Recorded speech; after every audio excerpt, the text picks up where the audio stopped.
Oh, hamstring. Up. Sniper, take the other picture. Yeah, I mean, that's how you can formulate opinions without having true facts. I'm telling you, think about it logically for just a second. Dear Reds fans.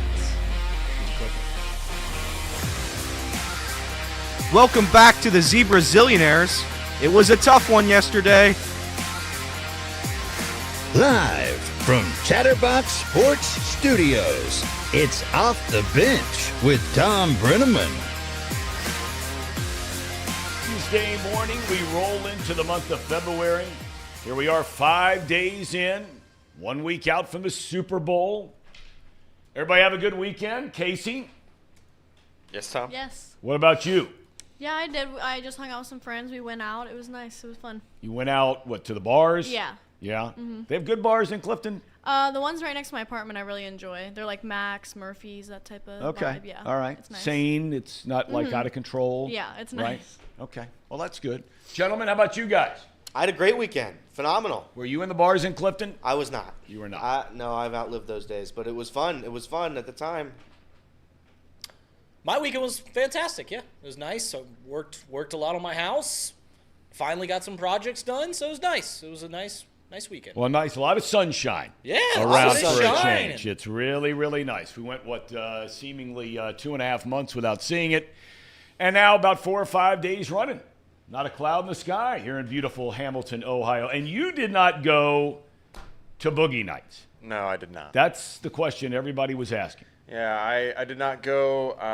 The wife was not feeling great, so we are just postponing that birthday celebration to my birthday because it's right around the corner as well. So when is your birthday? February 18th. February 18th. So you're going to do a combined trip, Boogie Nights trip? Yeah. We'll get my friends and her friends, and we'll all go down to. Is Tomas involved in that deal?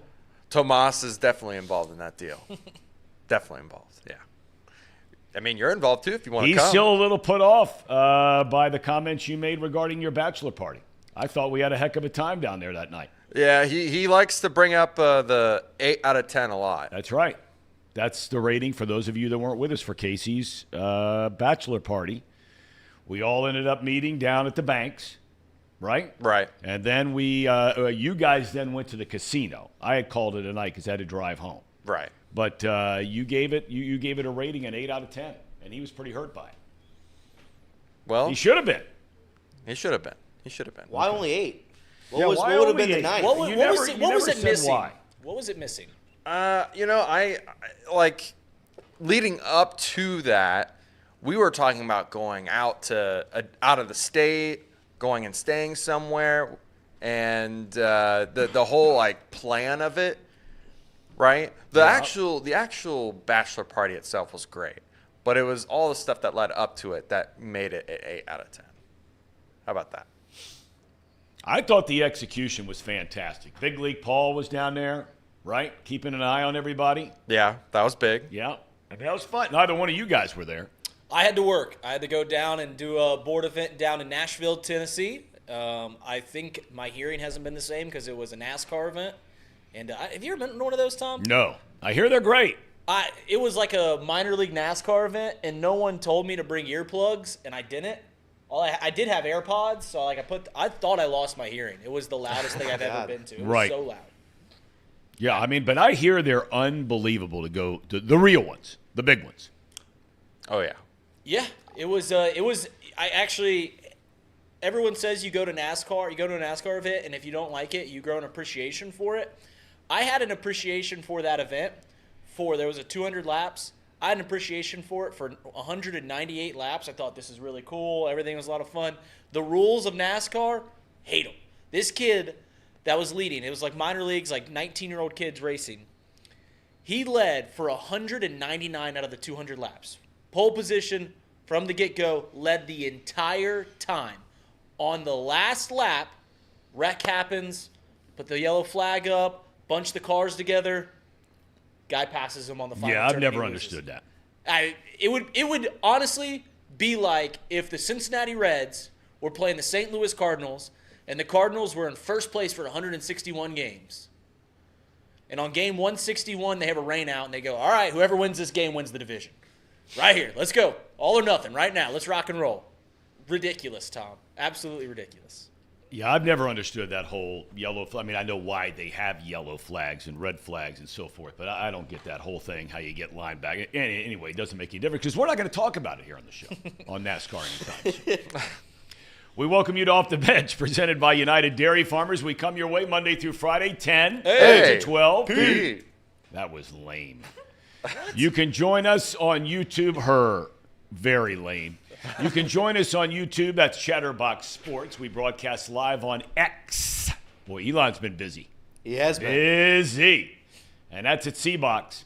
Or if you choose to join us in podcast form, by all means, search Off the Bench with Tom Brenneman and you're dialed in. What a weekend of college basketball, both locally and nationally.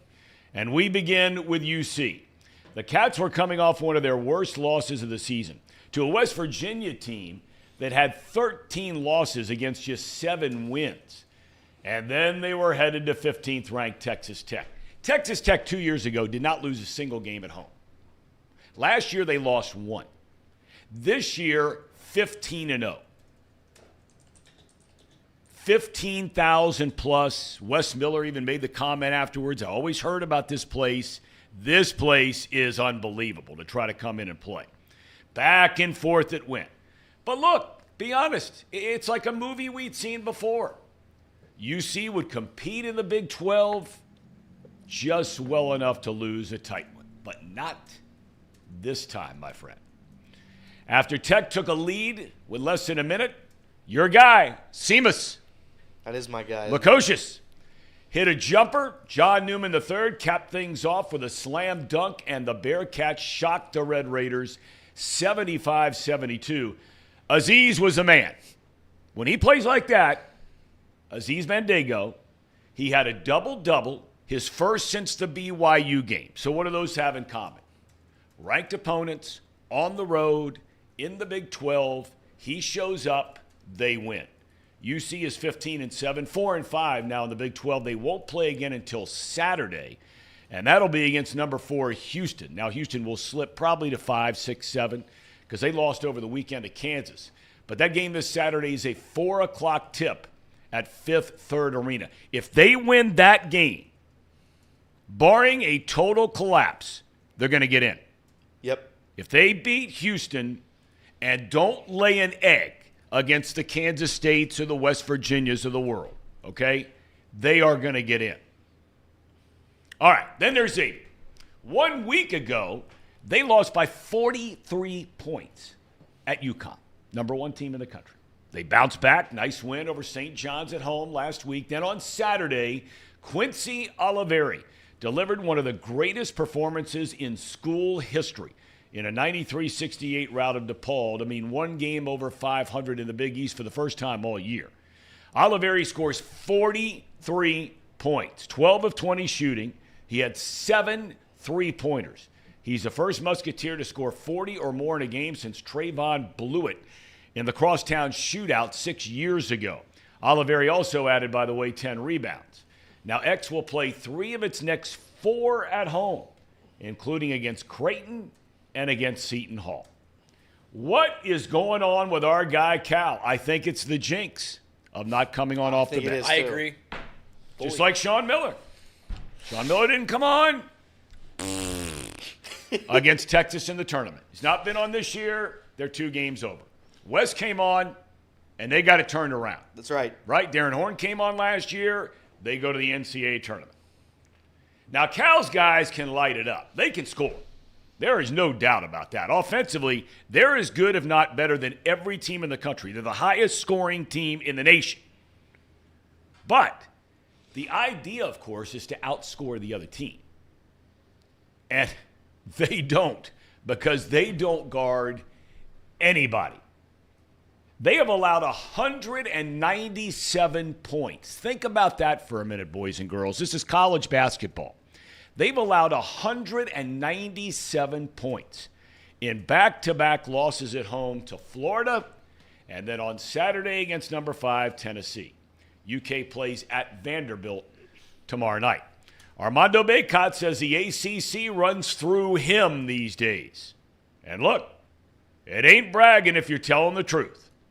The Carolina big man had 25 points, 10 rebounds. The Tar Heels beat Duke 93-84 at the Dean Smith Center in Chapel Hill.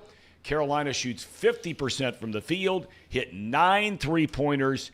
They are ranked third in the nation, 18-4 on the year. And it's only natural. It's like the sun rising in the east. Ohio University continued its ownership over Miami of Ohio over the weekend. 78-69. Jalen Hunter scores 22 for the Bobcats. And last night, I don't know what's going on with your alma mater, Casey. That's 2 tough. under 500. You know they have a basketball team there, NKU? I do know. They're not doing great this year. Okay. Who watched the Pro Bowl flag football game? Raise hands. Come on. Admittedly, I have never watched a snap of not just this Pro Bowl, but any Pro Bowl ever. Doesn't interest me at all. I used to watch a little bit of them. I turned it on for about 10 seconds, and that's all it took me for to change the channel yesterday. Casey? No, I did not. You did not. No. Okay. All right. Well, there were 55,000 people at the game in Orlando. Can you imagine that? 55,000 for flag football. They were entertained, I'll say that. The NFC beat the AFC 64-59. Jamar Chase scored a couple of touchdowns. And then he pulled off an Ocho Cinco. He took over for an ESPN cameraman down in the end zone. That was kind of cool. That was cool. It was cool. And, you know, it was interesting, some of the comments that were made after the game. There were players who have played in the Pro Bowl when they used to put on pads and all that stuff. Now, the winning team, each player gets $88,000. The losing team gets $44,000. And there were a lot of comments by players that were saying, you know, the first half, it was kind of like, let's have some fun and let's laugh a lot. And blah. And then all of a sudden, I think it was Njoku who said it from Cleveland. He's like, all of a sudden, man, that fourth quarter came around and it was like game was on around here. He said, there wasn't any more laughing and stuff going on after. I didn't watch it. But, I mean, 64-59 is 64-59, right? That's right. Your guy Baker. Got the most valuable player for the Pro Bowl. Leader of men. The Washington Commanders win is the Las Vegas Raiders loss. How do you let this happen if you're the Raiders? Did you hear this story? Now, they're trying to hire the former Cardinals head coach, Cliff Kingsbury, who everybody universally agrees is a really smart, offensive-minded guy. Okay? He made his name down in the collegiate ranks at Texas Tech, goes to the NFL with Kyler Murray. For 3 years, they put up a lot of offense. Murray gets hurt the fourth year. Wheels fall off. He gets fired. He was at SC last year. Okay? And they can score. They can't do anything else, but they can score. So the Raiders are negotiating on Saturday with this guy about becoming their offensive coordinator under Antonio Pierce. Well, apparently they get hang up on the length of the deal, 2 years or 3 years. And the next thing you know, they drag their feet. The Commanders come swooping in, and they hire up Kingsbury. This is why the Raiders are the Raiders. This is why the Raiders are the Raiders. And they're never going to be any good anymore. They're just not. Mm-hmm. Washington's got an owner now where they want to go get something done. They're going to go get it done. They swoop in at the last minute. They hire him. They add Joe Witt Jr. as their new defensive coordinator. All right. Dolphins hired Anthony Weaver as their new defensive coordinator. Weaver was the defensive line coach and associate head coach in Baltimore last year. So let's take stock of this now with the Ravens. Number one scoring defense in the NFL. Number one in sacks. Number one in turnovers. Fewest points per game allowed. They have lost their defensive coordinator, who's now a head coach. They lost their defensive backs coach, who's now a defensive coordinator. And they lose their defensive line coach, who's now a defensive coordinator. So the three primary guys involved in the brain trust of the Ravens. Now, they've had a lot of turnover around there in the past. So they seem to come through it okay. But that's a big hit. It's lovely, Tom. It's lovely for us AFC North teams. Why do you hate the Raiders? I mean, hate the Ravens so much? I don't Why hate do the you Ravens. do? You do. No. I want every team in the AFC North to get worse this offseason. And so far, I think we can agree that those are big hits for the Ravens on the defensive side. You laid out all the stats, number one in almost every defensive category, and they lose their entire coaching staff. Yep. And I know the Bengals had some turnover on the offensive side of the ball, and they're going to continue having some personnel changes there on the offensive side of the ball. But this is, I mean, Callahan leaves the Browns, Callahan leaves the Bengals. You have McDonald leaving the Ravens. We might see a somewhat new AFC North after it had one of the most, or if not the best year a division's ever had. So as a Bengals fan, you want the other teams to get worse, and this is a good thing for the Bengals. What is this? Somebody said something about the show Friday. What is this? We had an interesting show Friday. I don't know if the chat loved it, but it was one we were proud of. That's right. And we were proud of our show on Friday.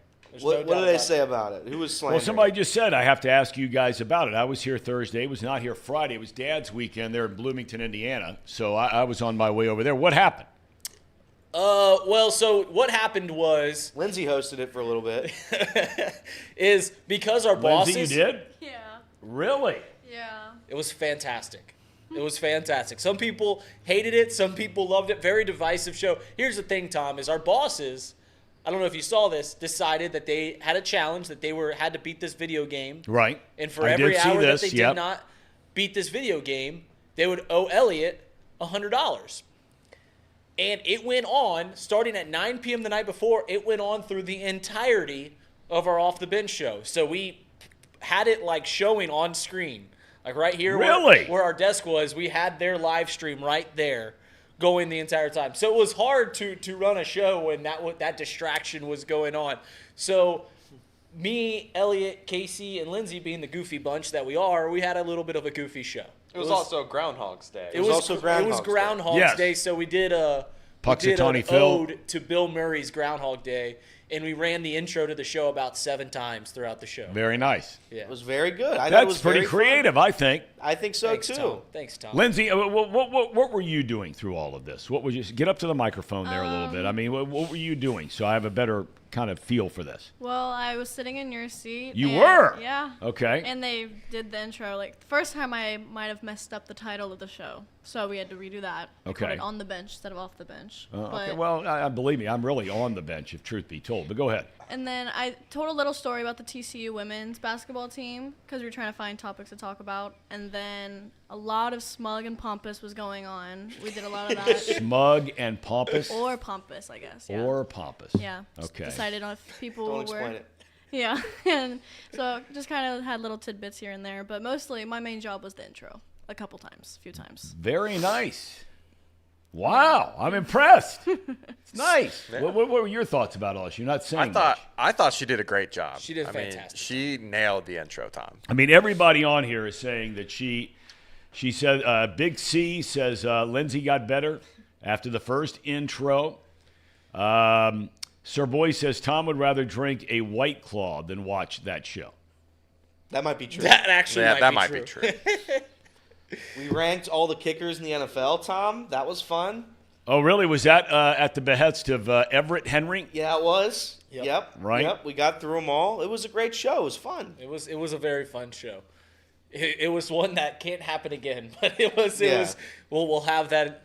You know, when we look back 10 years from now, we'll remember that show fondly. People want to know, Elliot, you stand apparently to have made $1,400. Allegedly, yes. Why do you say allegedly? I thought that was kind of like the deal. There might be some questions as to the validity of the boss's payment. But I think it's going to happen. And if it does happen, I'm not, immune to the fact that they worked their ass off for it. They spent 14 hours straight playing a video game. So if that were to happen, I would then in turn take the $1,400 that I won, and we will put it on a bet. I'll live stream it. And I'll go through the same misery that they've gone through. Well, somebody suggested you need to tithe some of that money to the church. Well, I agree, 10%. Well, then we'll give a very small portion to the church, and if they can use it as they please. But I don't think it'll. If it were up to me, you're saying that people are going to have made wagers and then they're going to welch on those wages? Is that what you're telling me? It sounds like that's what you're saying. It does a little bit sound like that, doesn't it? I know some guys in town that aren't afraid to break some kneecaps Yeah. if you need a guy. You know Okay. people. You know people. Yeah, I know a guy. So Hamilton's got those guys, and I'll hire Casey. them. It is Casey? Yeah, it's Casey. Very threatening. Well, I don't like our chances then if it's Casey. But if it's somebody else, then that's what it'll take. I want to wish Mr. Mo good luck today. He starts school today. Mr. Mo. Accounting and the Basics of Sports Management, his first classes. How about He's that? a regular. He We is. all want to wish him good luck. That is fantastic. You going to Bluffton, Mr. Mo? He went to Bluffton for a year. Wonder if he's going back. Well, he didn't learn anything there, so he's starting all over. All right, let's get to the Bearcats. I want to get to the Bearcats. I was sitting in Bloomington, and, college students, and you know all about this, the college students, they're up really late at night. The parties start really, really late, okay? So we had gone to the Indiana basketball game. Our son had to work the game for student radio and television. So I was there at the game, and I'll get to that in a little while because I was absolutely stunned at what is going on now at Indiana University basketball. I'll get to that in a minute. But anyway, so, Luke had worked all morning. We go to this Darty. You been to a Darty lately? No, I have not. You have not. Well, we went to one, and it was going on now. I mean, going on. It was outside. It was sunny. It was beautiful. It was happening. The music didn't like the music much, but it was happening, right? Did you play any beer die? What's that? Did you play any beer die? No, did not play any beer, but there was more than enough cold beer for all. Yeah. And then some, okay? So then all of a sudden, like at 7 o'clock when I think I'm going to take my son to dinner, and then if he wants to go to some party at 11:30 at night, that's fine. That's where Dad steps out, okay? And all the dads at that point were going to step out. But he decides he needs a nap about 7. Okay. All right, fine. So I'm sitting with a couple of other dads in a bar, my son nowhere to be found, schnoozing his life away, right? And so I get to watch all this college basketball on television, which on a Saturday night I normally would never. So I got to watch a North Carolina Duke game. What a game. Yes. North Carolina's good, man. Very good. They got a good team. Got to watch Cal, our guy Cal. And you can't get the Big 12 plus, ESPN plus, right? Oh, yeah. On any bar around. And this was a big league bar with all the games, but apparently they didn't want to pay for Big 12. So I'd follow the thing on my phone the whole time I'm sitting there. Now, you said you didn't get a chance to see it. Did you watch much of it? I watched it all. I mean, unbelievable win, right? It was one of the best. I think I would argue, and my dad, we were all watching it at a family party, and my dad made a good point. It was probably the best game of the year in terms of viewing because it was constantly a 1-point game throughout the entirety of that game. I don't know what the biggest lead was, but it couldn't have been more than 5. It couldn't have been. It was just back and forth, nonstop. It was a absolutely phenomenal win on the road for UC, and it's one that kind of negates the West Virginia loss, which, by the way, and again, we'll see what happens with West Virginia. They're not a good team, but they are getting healthy. It's the first time they've been healthy in quite some time right now. So West Virginia is able to be somewhat, competitive for the remainder of this season. That win or that loss won't look completely horrible. It was on the road. You have to beat them. I think that we play West Virginia the very last game of the season. You have to win that game. Yeah. But this game against Texas Tech on the road, number 15 in the nation, absolutely phenomenal environment. It was great. It's an absolutely must-win game, and they won it. Wes Miller, again, people were going to doubt Wes Miller heading into this season. It was kind of a make-or-break year for him. Maybe he didn't have to make the tournament, but he would have to prove himself a little bit that he can hang with the big boys. And he has not, if not exceeded that this season. The Bearcats are more than good enough to compete in the Big 12. I just sit there and I say to myself, when I look at some of these rankings things, and look, I'm going to be the first guy to admit, I don't sit around and watch college basketball all night, every night. There aren't enough teams that interest me to sit around and watch some Pac-12 game at 10 o'clock at night or whatever it might be. I agree. But I sit there and I say to myself, I look at the teams that UC is playing every single night. Every night. Now, they totally laid an egg against West Virginia. Let's not mistake that at all. Totally laid an egg. But, I mean, whether it's TCU, whether it's Texas, whether it's Kansas, whether it's Texas Tech, Oklahoma, I mean, they are in every single game. Right there, one possession, one way or the other is the difference between winning and losing, seemingly every single night they play. And I look at some of these things and these bracketology things, and I'm thinking to myself, Boise State's going to be an at-large team ahead of Cincinnati? Yeah, Villanova? An at-large over Cincinnati? I mean, are you kidding me? I agree with you. I think it's Cincinnati should absolutely be in as of this very second. Now they could collapse and Yes. lose it out. But as of right now, they've been in every single basketball game they've played this season, except for Dayton, coincidentally, the home game asterisks at the whatever Heritage Bank Center, whatever the hell it's called. But if UC is able to get one score, if we're able to keep Dan Skillings, if he's able to go 30 minutes and he's able to contribute, I'm not asking for 20. If he can give me 15 every single game, night in, night out, UC is going to have a chance. We have John Newman, who is by far the best, the most important player on this team. No doubt. Dealing with rib injuries left and right, comes out, plays a phenomenal game. It was 5 for 9 shooting, he had 11 points. Played 35 minutes, I think. Yeah, and it was crazy. John Newman is the most important, most valuable player to this team, not because of what he does offensively, which he's one of two players really that can drive to the hoop, drive to the basket strong. He's also the best defender by far. The best defender we have by far. So if we're able to keep these guys healthy, keep them going, I think UC's a tournament team. This Pop Isaacs guy is a great player. I mean, Great. Wes Miller made the comment afterwards. He said, I've coached a lot of basketball. He said, and he's as good an offensive player as he has seen all year long. And that's high praise because they've seen a lot of good offensive players this year.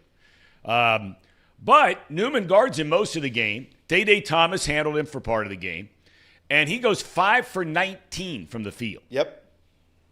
Well, I mean, yeah, did he get 22 points? He did. And he hit the biggest shot of the game. Could have been the game-winning shot for them.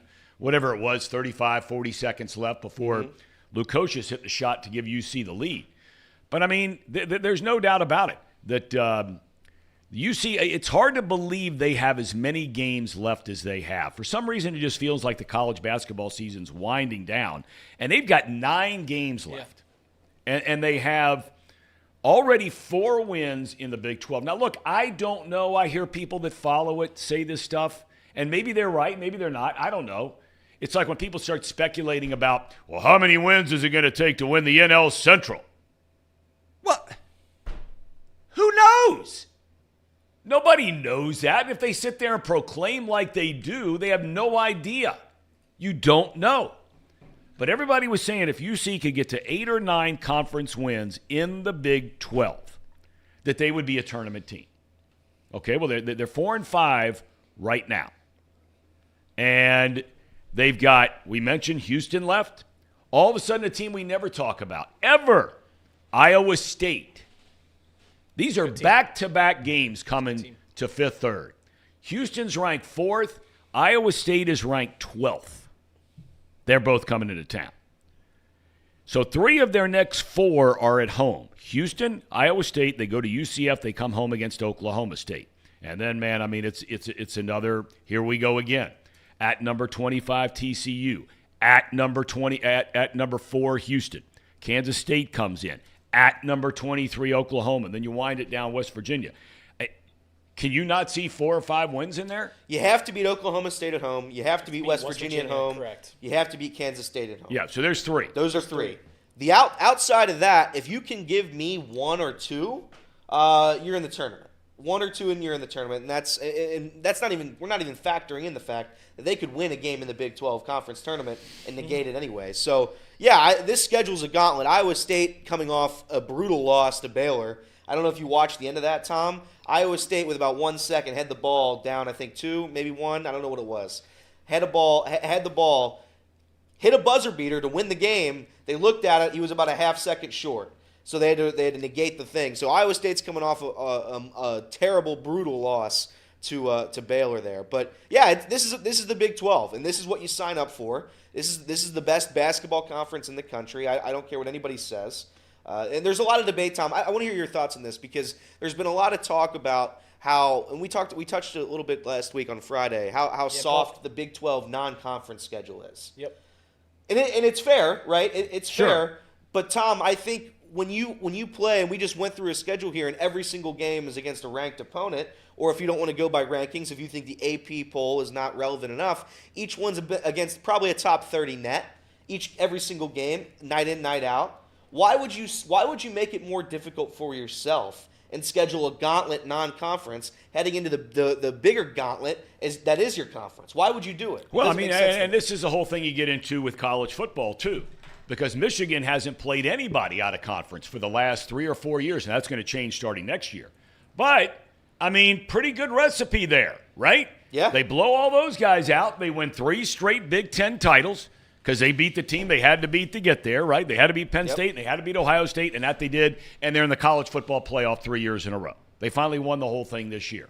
Alabama doesn't duck anybody. Late in the year, they'll play one of those Division I AA teams, but early in the year, generally the first or second game, Alabama's playing a juggernaut, big-time program, somebody, every year. Okay, whereas Georgia won't do that. I don't blame them, right? Mm-hmm. LSU does it, and it burned them this year. They lose to Florida State early in the year, right? And now you're behind the 8 ball and you're playing catch-up the rest of the way. So, look, I get it on both sides, but I'm with you all the way when it comes to basketball. I mean, this is such a grueling, long season. Would you like to see UC get invited to play in one of those games where you're going out to Hawaii or you're going in the old days to Alaska or whatever it might be, where you're playing, Duke and all these teams on back-to-back? Xavier did that this year. Correct. Same thing. Yeah, you love seeing it. But in the Big East, I mean, there are at least a couple of borderline layups in the Big East. DePaul, we were talking about DePaul. DePaul is correct. Like when you look at the Big East compared to like the Big 12, and I think the Big East is the second best conference. I think it's hard to argue that the Big 12 isn't the best conference. But yeah, when you see you got 2 games against DePaul, even though Xavier has lost to DePaul the last few years, you go, all right, there's 2 wins right there. Georgetown, even though they've got Ed Cooley and he might turn it around, I don't know. But at this very moment, 2 layups right there. Then the rest of it is fairly competitive. You look at the Big 12. There's not a single game when the closest thing to a layup on your schedule is going to Morgantown, West Virginia, and trying to win there. That's a tough conference. So, like when we talk about this non-conference thing, you can't blame a school for trying to get as many wins as possible, knowing that when conference play comes, you're going to have to play ranked team after ranked team. I just looked up the net rankings because Elliot brought it up. Yeah, what are they? I'm curious. Is this Ken Palm or what is it? This is the net, the NCAA's net rankings. Out of the top 30, there are 6 Big 12 teams. And if you go to the other power conferences, the Big East only has 3 in the top 30. The Big 10 has 4 in the top 30. The SEC has 3 in the top 40. So in the top 30, the Big 12 is without a doubt the best conference. And even if you go outside of the top 30, you're looking at Texas is 31, Oklahoma's 32, Texas Tech is 33. So it just continues to get better and better. Almost every single game in the Big East is a quad 1 game. Big 12, so I apologize. Almost every single game is a quad 1 game, especially when you go on the road. Almost every single one of those is going to be a quad 1. So it's a tough conference. It really is. So I know that's the talk is, why does the Big 12 play such a soft out of conference? Well, Elliot, you nailed it on the head, is you got to get wins somewhere, right? 100%. When you're looking at the end of the thing, it's Selection Sunday, if you play a tough out of conference schedule and then you go 500 in the Big 12 and you're looking at your 16 and whatever, you've only got 16 wins, it's hard to let this team in. It looks a lot better when you win 20 games. And I think the issue is, and maybe it's just because it's locally and we're talking about it, Xavier has had arguably the toughest schedule in Division I college basketball. It is the number 1 schedule in college basketball. Schedule. If Xavier was not expected to win pretty much any of those games early on. They beat St. Mary's outside of that, it was a lot of close losses. If they were able to somehow beat Delaware and Oakland, they would be in without a question of a doubt. Without a shadow of a doubt, they'd be in the tournament right now. That's where it's like, yes, you can have the hard schedule that Xavier had or the easy schedule UC had. The difference is if UC loses in Oakland to Delaware, we don't have the negating factor of a difficult schedule. Xavier does. So that keeps them alive per se. UC, thank God, took care of business against every scrub team they played outside of, again, Dayton. Whoever scheduled that game that's a nonsensical game because they were going to travel well. It was technically a home game, but not really a home game. It was a neutral floor game in Cincinnati, but 80% of the fan base was Dayton. Nonsense. That was a nonsense game. Just bring it home. Anyway, outside of that game, and obviously Xavier, which UC has never won ever. They took care of business on the non-conference schedule. Was it against a bunch of terrible teams? 1,000%. But I'd argue that they got their minds right during that stretch against scrubs, and it was able to, I would say, be the team that they are today. Vic Locken, we can talk about him for just a second. Yeah, I was going to ask you about this. What has happened to him? I don't know. He's hurt. I know he's sick, right? But I think he played bad over the weekend. Victor Locken, you could argue, was our best player last year. DeJulius, I'd argue, and Landers Nolly, I would have certainly argued. But I think there is a point, Victor Locken in the American, being a big man in the American, a lot different than being a big man in the Big 12. I don't know who that guy was for West Virginia that's 9 feet tall and dunked over him every single time, but we're talking about big guys here. This isn't the American anymore. We're talking real basketball. Victor Locken, I think, is going to struggle to develop in this league. I really do. He can be a 4, and he can be the world's worst 3, but he cannot be a 5. He cannot be a 5. Aziz can be a 5. Jameel Reynolds can be a 5 if he wanted to. Victor Locken doesn't have it. Victor Locken constantly looking for outside shots. He's looking for shots that aren't inside the lane. I don't know what's happening with Victor Locken, but it's going to need to change soon. Otherwise, he's going to lose his spot. I think Jameel Reynolds is a more talented player. If Jameel Reynolds is able to contribute... Yeah, but something's going on there with Reynolds. I don't know what it is. But I agree. mean, he's just not getting enough minutes. And anybody who follows any sport, you don't have to be one of the insiders. When you see a guy with the physical skills of Jameel Reynolds and what he did when he played at Temple, and now all of a sudden he's here, something's not jiving. Right. Something is not jiving there with him, Miller, somebody. I don't know what it is. And I'm not sitting here saying it's an indictment on the kid because I don't know.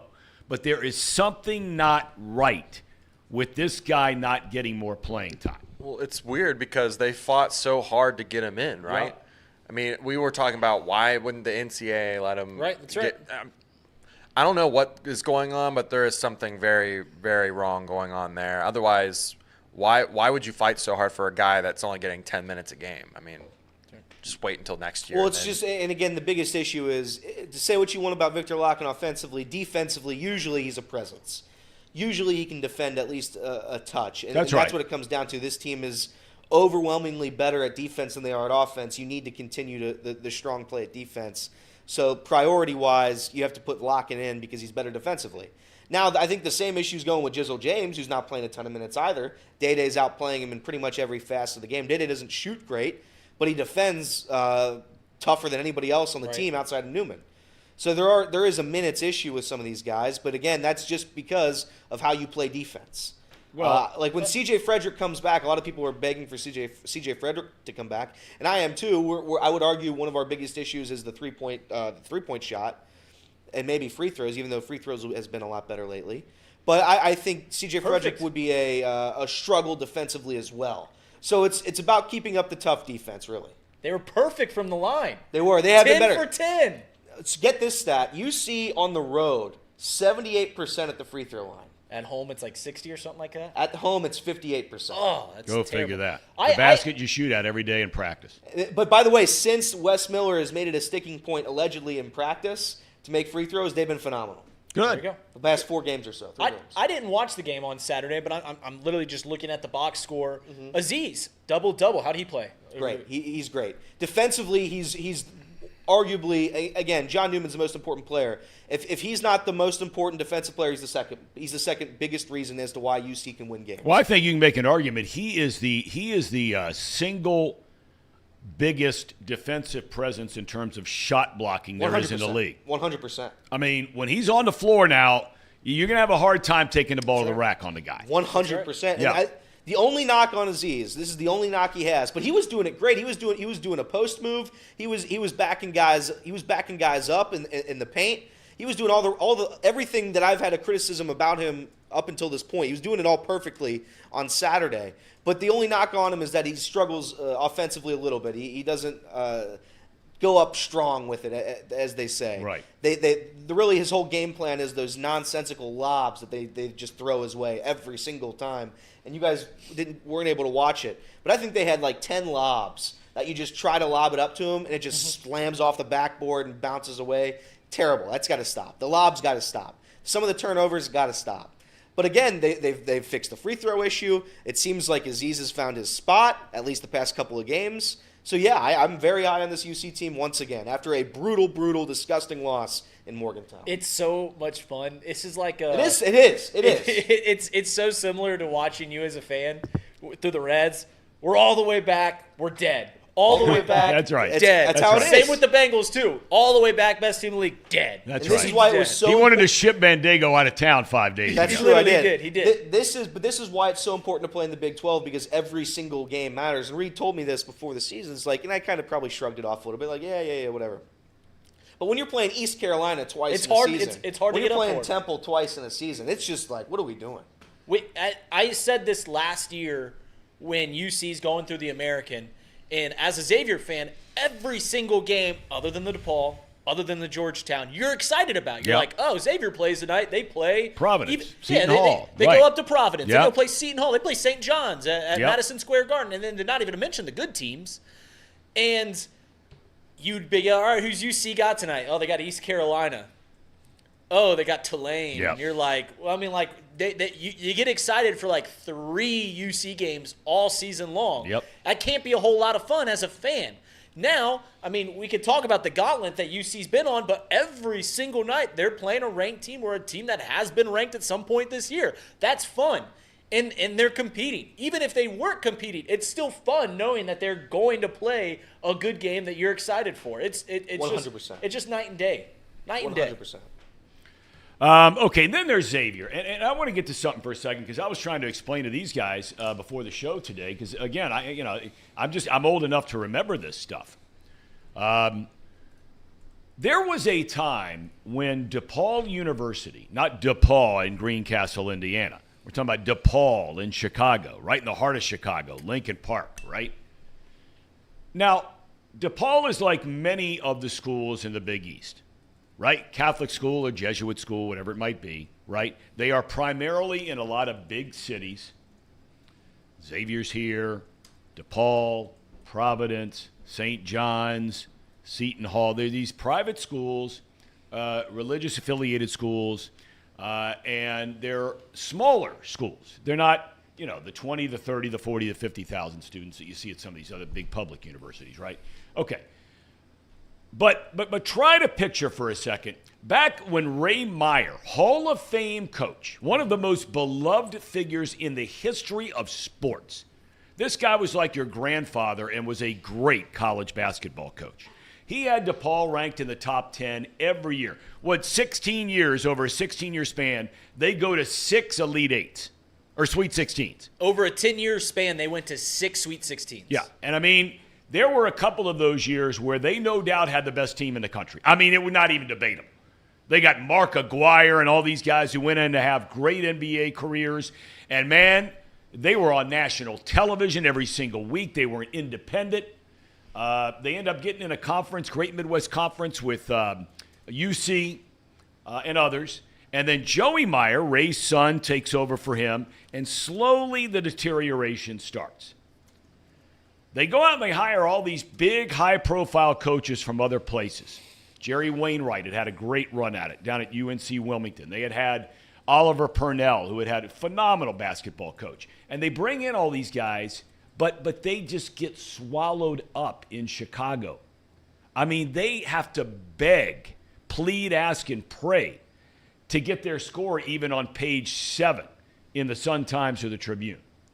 Nobody covers them local TV. Nobody. They're swallowed up by the Bulls. They're swallowed up by the Bears in the fall when they start their season. They're swallowed up by the Blackhawks. You don't even know they're there.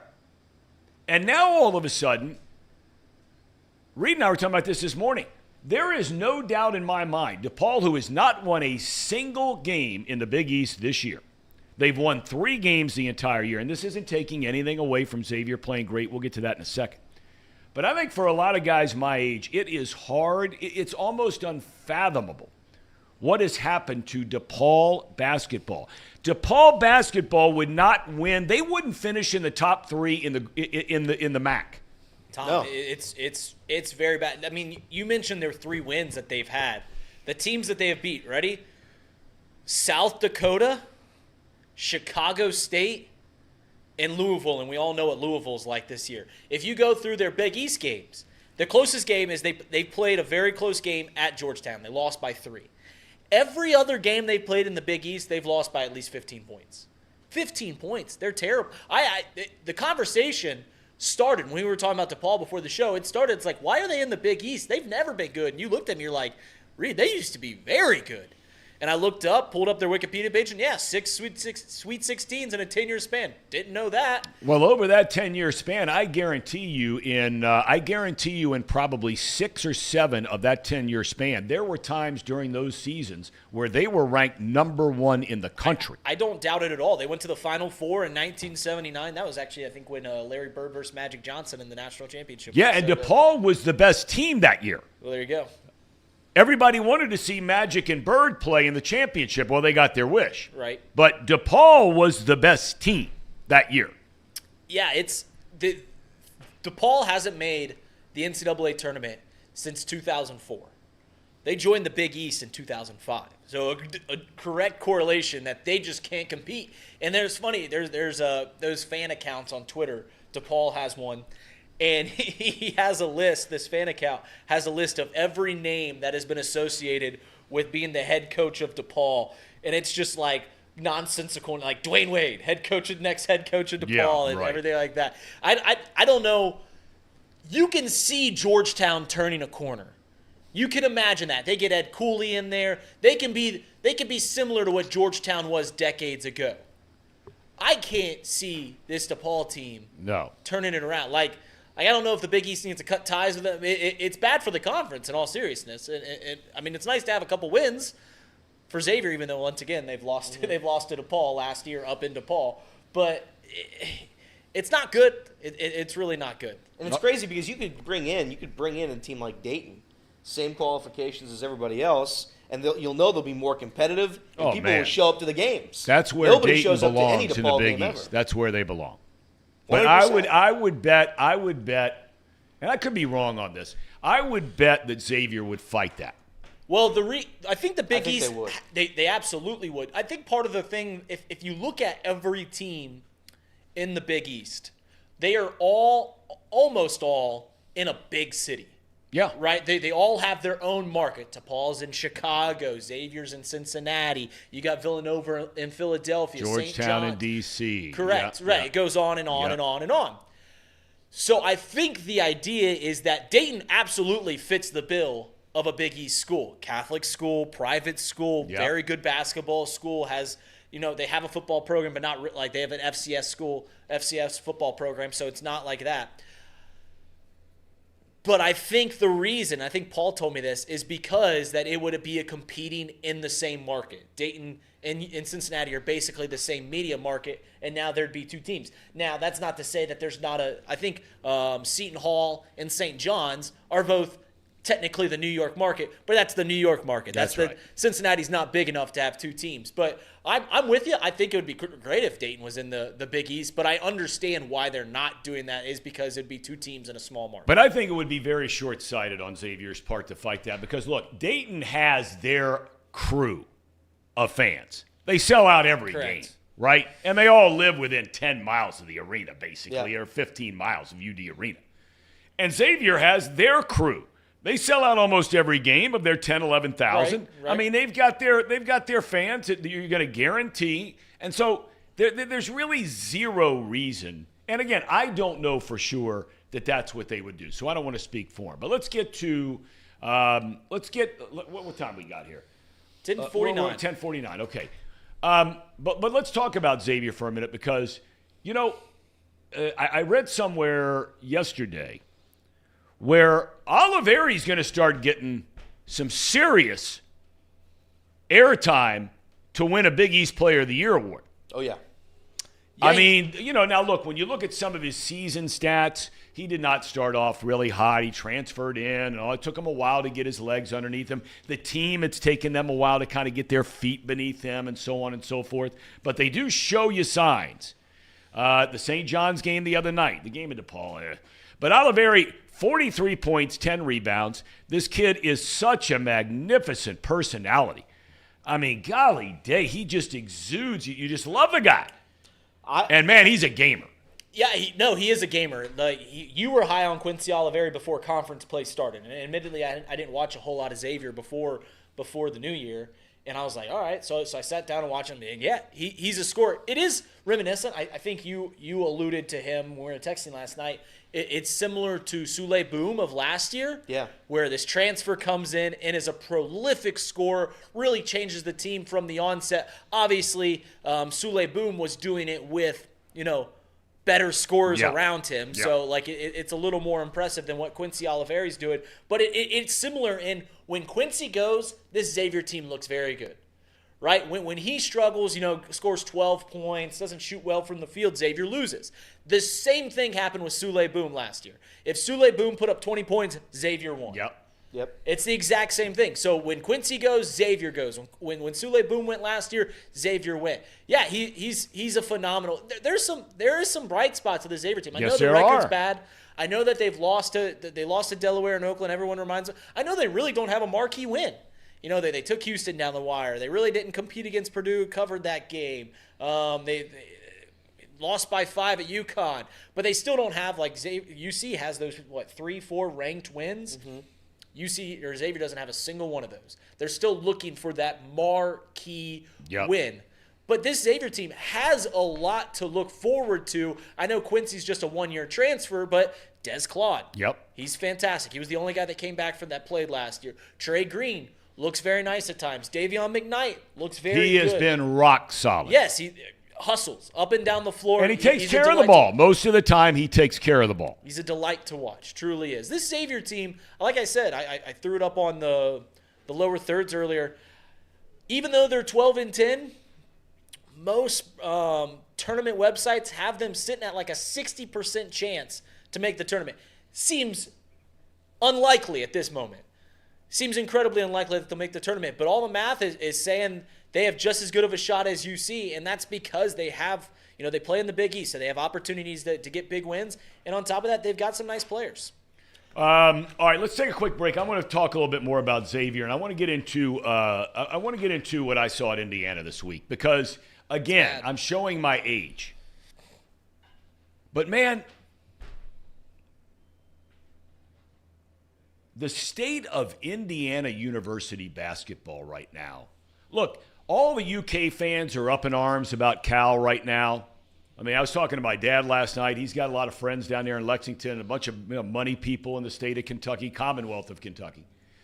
And there are people that are going ballistic to run Calipari out of there. Well, you know what? They're still ranked in the top 7 or 8 in the country. Yep. They're going to be in the tournament. Right. They sell out every game, right? They play anybody, anywhere, anytime. Out of conference, North Carolina, Kansas, Michigan State, they play them all. And they're a top 10 team basically almost every single year. Not every year, but just about. That is what Indiana used to be when the general, Robert Montgomery Knight, was there. I went to Indiana on Saturday, and I could not believe my eyes. We'll get to that and more shortly. Casey, take it away. Here we go. All right. The Bearcat Report is brought to you by Encore Technologies. Encore Technologies provides IT solutions for a data center world with a suite of services from mobile computing to desktop to data center, supporting both centralized and work-from-home computing modules to improve efficiency and productivity. Are we supposed to say something here? I forget. I forgot it. What's the word? productivity. Path to innovation begins here. Visit Oh, it's Encore. productivity. I think Tech. that is right. It was productivity. That's productivity. right. That's right. Good call. And then let me tell you about this lovely bottle of water right here. Pahhni water, made right here in Hamilton, Ohio. Uses natural limestone filtration, unlike the artificial processing other brands use. The result is a healthy alkaline water, and some say the best tasting water in the world. Visit Pahhni Water at PAHHNIwater.com to see where you can buy this great tasting water. Buy your coffee from UDF, swish it down with some Pahhni water, and get your technology solutions from Encore.tech. And I'll throw it over to Reed for the other promotions. Hey, we had a milestone as a company What? over the weekend. What? Did you see this? What? We surpassed 10,000 followers on X. So, thank you guys for all of you guys that are watching this right now that follow us on Twitter. Thank you so much. If you're watching this show and it's your first time, go ahead, hit that subscribe button, hit that bell notification. It'll let you know when we're going live, even though you know we're coming at you every day, Monday through Friday, 10 A to 12 P. Give us a like. The most important thing you guys can do to help our YouTube grow is just give that thumbs up. You watch a video, thumbs up. Leave a comment. Watch for a little bit. It helps other people see our stuff so we can have more people interact with in the chat. We love you guys so much. That's all I've got to say. How about that? Molly's telling me to wake up. Molly, I'm awake. I don't know what you want me to say. Elliot has been saving his energy because he's got a big match today. Trace and Elliot will have a match today on the tennis court. Yeah, I feel challenge. I feel a little bit bad because I didn't know if you guys knew that you guys were coming to that. I didn't know, and I still don't even really fully know what the plan is. But Casey, take it. Yeah, I mean, I didn't know. Well, I didn't think about it. I knew what we were gonna have to record though. But anyways, that means we will not have box lunch today. So here's what we will do. No box lunch today because we got to get down and we got to film that tennis match. Yeah, Man, this is like Billie Jean King against Bobby Riggs from years ago. That's right. Who's Billie Jean in this scenario? It doesn't make any difference. Go ahead. So tomorrow we will have box lunch. So box lunch will be on Tuesday, Wednesday, Friday this week. We're gonna do. Aren't we doing gaming stream tomorrow?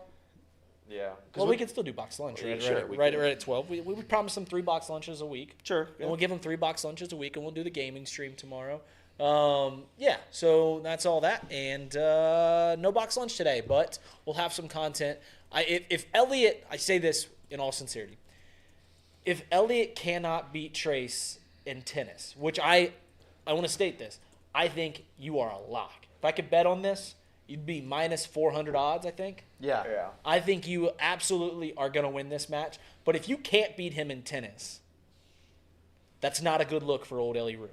No, it's not a good look. But listen, I've faced bigger challenges in my tennis career than this, and I've showed up. I don't know if you know this, Tom, about me, and again, I've never mentioned it on this show before. Yeah. But when you look back at some of the greatest awards one can win in athletic competition, being nominated for All City is the best one. And I was nominated, I won. I was All City in tennis. That's big league. In the great city of Cincinnati. So I would say that Trace is up for a tough test today. I said some disparaging remarks before you got here today when we were talking about this tennis match. Yeah. What did you say? I said that if you can't beat Trace, I never want to hear about you being All City ever again. I think that's a fair concession. I don't think so. If you don't beat Trace, I don't think so. You can't say it on the show. I don't think so. I don't think that's right. Trace gets your All City titles. That's what you're playing for. That's what happens. You're playing for. I give him my All City. Okay, that's fair. That's fine. That's fine. He gets to be All City. He's All City. If you beat the All City, you're All City. Correct. It's like a title That's fair. change. Yeah, that's fair. IU basketball, Tom. I'm sitting here looking at the numbers, okay? And Brian, I think it was suggested that Kentucky is becoming Indiana. Brian, they're not. Trust me when I tell you they're not, okay? They're not. Bobby Knight takes over in 1971-72. They proceed to go to the NCAA tournament or win a national championship all but 1, 2, 3 years, all the way until Knight loses in the first round in the year 2000. Think about that for a second now. Wow. 1971 to the year 2000. They win 3 national championships in that time. They go to the tournament every year. Second round, Sweet 16, regional final, Final Four, Final Four. Had back-to-back years where they should have gone undefeated. They had gone 30-0. Scott May, their best player, breaks his leg, so they get beaten in the tournament in the national semis. The next year, they go undefeated. They went back-to-back years of 18-0 in the Big Ten. And this is when the Big Ten now had some teams. I mean, players, great NBA players, and Indiana had them. I go to the game Saturday, and they are playing Penn State. Now, Penn State's known for a lot of things. They went to the NCAA tournament last year. They had a really nice team. They had a nice run. But the second the season ended, they lost everybody except for 3 players, and they lost their head coach to Notre Dame. They have a brand new roster, basically, this year. This game was at Assembly Hall. So my son goes to school there. He's working the game, student radio. So the guys at Indiana are nice enough to get me a press pass to go to the game. And I stand down in the corner where he's doing all his stuff down in the underneath one of the baskets down in the corner and stand there and watch the whole game. The first thing that hits me when I walk in the door, and I don't know why I would have thought maybe any differently, but Indiana's different. I think there was some kind of study that was just done 4 or 5 months ago, right before the college basketball season started. And they got into brand recognition for college football programs, college basketball programs. Indiana had the 4th best brand name in college basketball. They were ahead of Kansas. They were ahead of UConn. They were behind teams like North Carolina, Duke, and Kentucky. Then there's Indiana. Well, North Carolina, Duke, and Kentucky have one thing in common. They're all going to the NCAA tournament. They're all going to have maybe 5 or 6 or 7 losses for the entire year, tops. Tops. In Carolina's case, they won't even come close to approaching that. And then there's Indiana. So I get to the arena, and I got a buddy of mine who went to Indiana, doctor here in town, Marvin Lopez, and he's sending me a text before the game, and he says, man, that place going to be rocking today. I'm like, I can't wait to see it. Can't wait to get there. It is a absolutely phenomenal arena, even after all these years. I love that place. It's kind of straight down, and, I mean, you can see where it gets really loud. And the press seat that I have is all the way at the top of the joint, and that was still a great seat. So now we're getting 30 minutes from game time, 15 minutes from game time. We're 10 minutes from game time. And the upper deck across from the benches is almost completely empty. It can't be 10% full, the upper deck. Now, lower deck, students and everything, yeah. Big money alums, yeah, they're all there. But here I'm saying to myself, you have got to be kidding me. This is Indiana basketball. They are 13-9.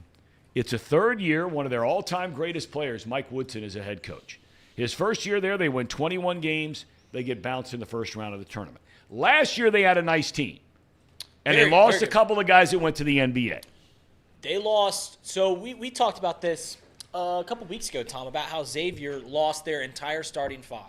And they're not a program that when that happens, they recover easily. They don't get top recruit. Like Kentucky, Duke, UNC, a lot of the times they lose 4 out of their 5 starters. They go to the NBA. Like Kentucky always does, right? Yep. And they just refill the cupboard because they get those top recruits. Xavier can't do that. Indiana should honestly be able to do that. They lose an All-American in Trace Jackson Davis. He's like 3rd all-time in Indiana scoring. Truly one of the best Hoosier basketball players that have ever come through. He's getting run with the Golden State Warriors right now. They lost a lottery pick in Isaiah Hood-Schifino, who's getting to play in the NBA right now. Then they also lose some players that had been, played a lot of college basketball like Miller Kopp and Race Thompson. Other than that, they bring back nobody besides Trey Galloway. Trey Galloway and Xavier Johnson, who was hurt a lot of last year, he comes back. But it is so surprising that a school like Indiana, despite losing 4 out of their 5 starters, can't come back and be better than they are right now. Well, I mean, by far and away, their best player is the big man that transferred in from Oregon. Where? Yeah. I mean, he had a double-double. He had 25 and 11 or something the other day. But they have nobody that can shoot a three. I mean, they don't have anybody. When they fall behind 8 or 10, phone it in. They're done. Because the only thing they can go to is dump it in downside to two guys that can score a lot. They have no one that can shoot the three. And I tell you, I felt bad for the kid from Centerville, Gabe Cupps, on Saturday. Whew. I wonder if he'll stay there. That's a man's league now. I'm telling you, that's a man's league. They played a Penn State team, and you can see, Penn State had just gone on the road, and they had beaten somebody pretty good the other night, Rutgers or somebody. You can see where they have some players. Only 3 came back from last year, the tournament team. But, I mean, the bodies on these kids now. We see it with Xavier and guys like, these guys that play for UC and John Newman III. I mean, the point guard who went off for like 28 or something like that for Penn State. Their best player didn't even play. Penn State's best player did not even play. He's hurt, yeah. Yeah, he got elbowed in the face. He's missed 2 games in a row. And they just kicked the snot out of Indiana. I truly cannot believe it. And I wonder if, you talk about how they don't have any real scoring threats. Reminder, this is a fresh team, so this shouldn't work as an excuse. But, their offense for the past 4 years had run through Trace Jackson Davis. That was their get it down the floor, get it to Trace Jackson Davis. He'll figure out a way to score.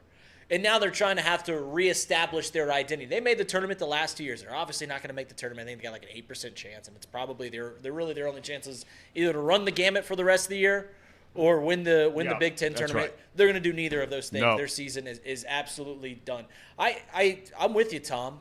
I'm with you. It's you see this in football. Nebraska football isn't what it used to be.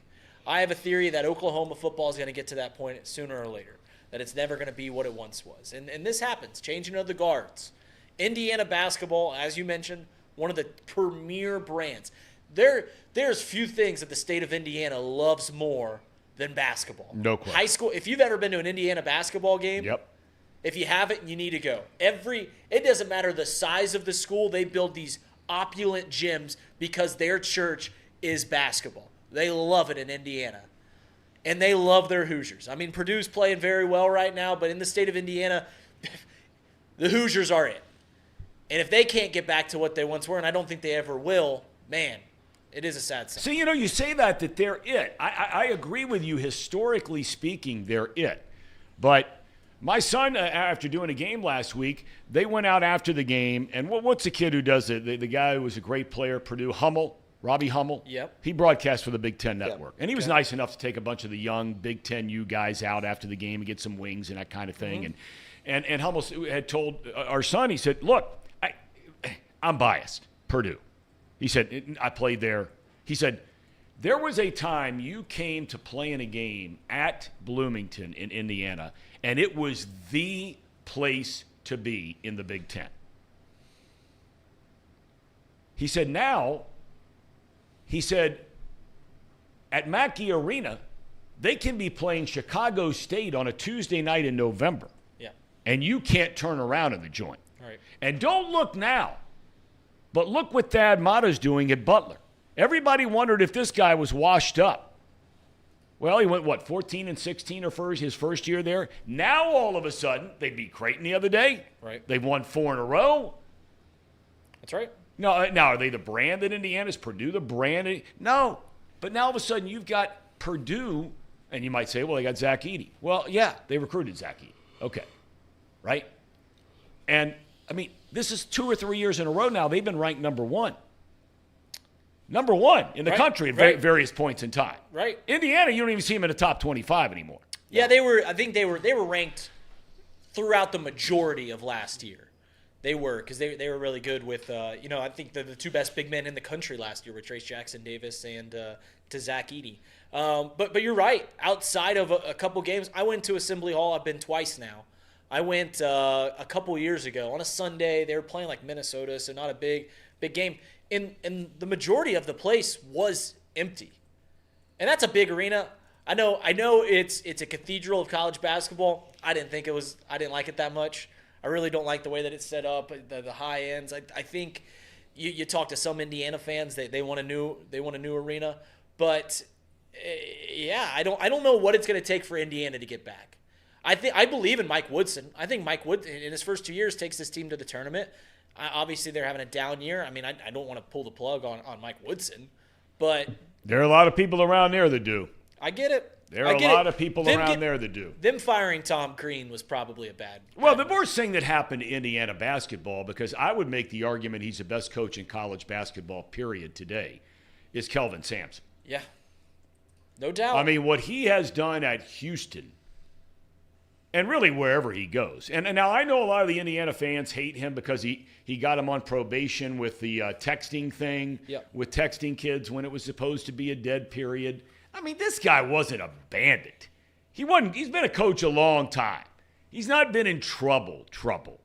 Okay? I mean, there's a difference between before NIL and then going out and paying players like a lot of schools were doing, including some of the Big Ten.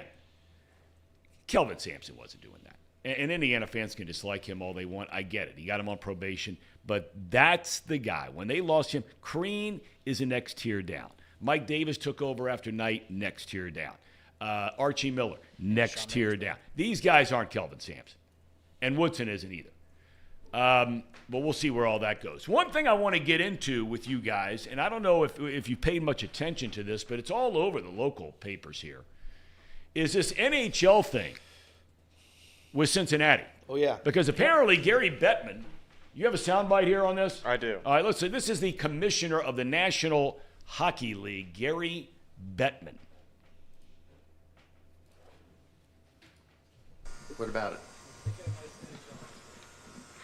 Okay, if somebody wants to express interest and tell us they want an expansion team, we'll talk to them as we talk to people in Houston, in Atlanta, in Cincinnati, Kansas City.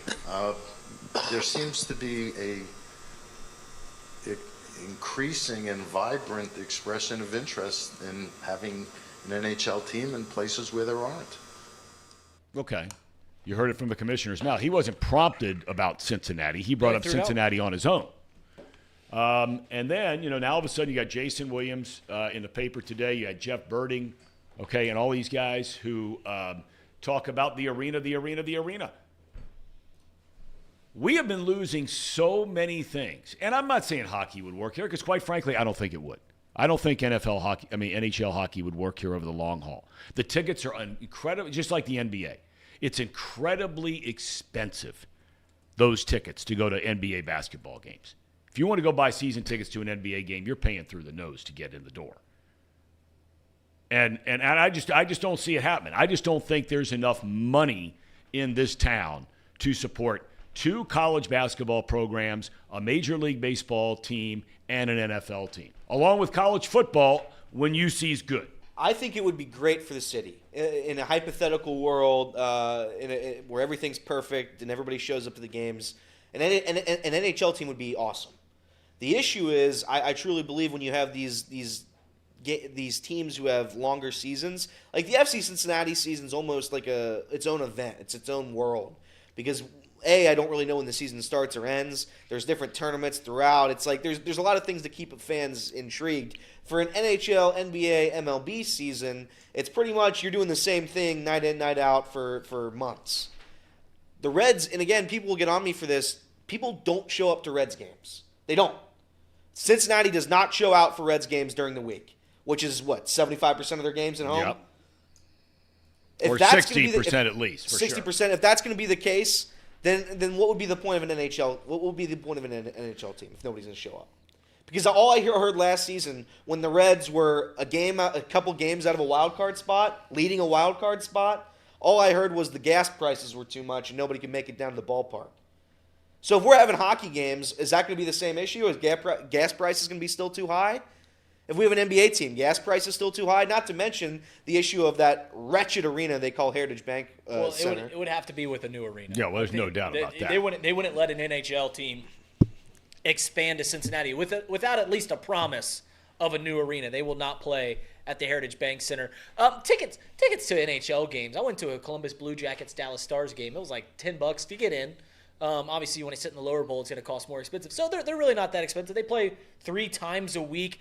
Do I think that an NBA team would fare better in Cincinnati than an NHL team? Yes, I do. Because I think this city already has an affinity, although not for the NBA. They do have an affinity here in town for basketball. We like our UC, we like our Xavier, a lot of Kentucky fans here in town, and some other teams, Dayton to the north here. I believe that a team could compete in the NHL. Like, I think that we would get behind an NHL team. I might be crazy for that. I know this city doesn't have a history at all really with hockey. There's few high school teams that have hockey teams. I mean, you can count them on your hands. How many high schools have hockey teams here in Cincinnati? It's mostly just the private schools and then a pocket of a couple of public schools here and there. But for some reason, maybe it's ignorance, I think that I certainly would get behind a hockey team here in town. And the season's not as long as an NBA season. I know they are shared. I mean, it's a couple months shorter. They play, 80 games or something like that? It's pretty similar to the NBA season. It's pretty similar. They play 82 games. They play 82 games, so it's incredibly similar. But listen, I think we can get behind it. All it takes is a good product. I think your dad said that one time. You knew all the promotions that you want with the Reds and everything like that. The best promotion you can have is have a competing team. Yeah.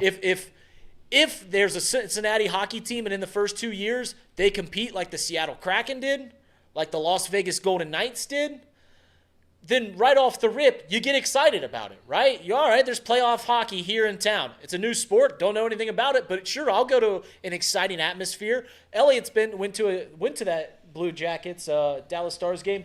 There's few sports that are more entertaining in person. There's no doubt than a hockey game. But I just sit there and I look at if they start in the fall. Okay, you've got an NHL team 90 miles up the road, right in Columbus. Right. You have the Bengals. You have UC football. Yep. You hit November, you're starting UC basketball, Xavier basketball.